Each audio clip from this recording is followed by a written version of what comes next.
Hello crafty friends! Today I'm going to show you how to make beaded hearts. These are so cute and you can use them in so many different ways. You'll need round beads, any size or style will do, really thin jewelry wire, whatever findings you want like keychain clasps or earring hooks, and some jewelry pliers are handy too if you've got them. Cut an 18 to 24 inch piece of wire. You'll need a longer wire if you choose big beads and a shorter wire if you choose small beads. Then we're going to string 4 beads onto the wire.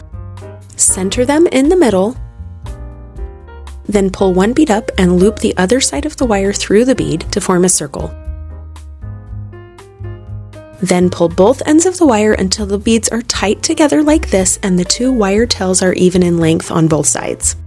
Now I'm using a second color of bead for the second step just to help you see what we're doing here, but I recommend using all the same beads when you're making yours.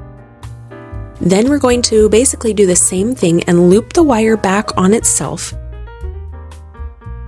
And you want to go this direction with the loop. Then we're going to repeat the same thing on the other side. 4 beads, loop outward back through that first bead, and pull tight.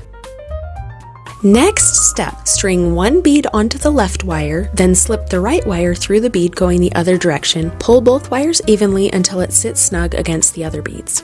Next step, string 3 beads onto one side of the wire, then we're not making a loop this time, we're going to go straight down through this outermost bead and it'll make those 3 beads sit tight against the rest to form the top curves of the heart.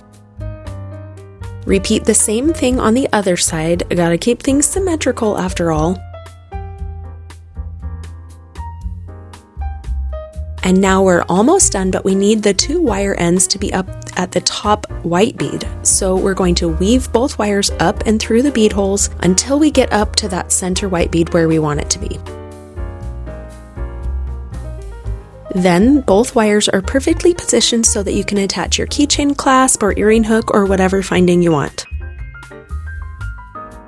Once it's securely attached, cut off the excess wire and there's the finished heart charm. Isn't that so cool? Here are a few different examples of bead sizes and styles to give you some ideas, but the possibilities are endless here. I hope you'll give this one a try. It's so much fun. Happy crafting!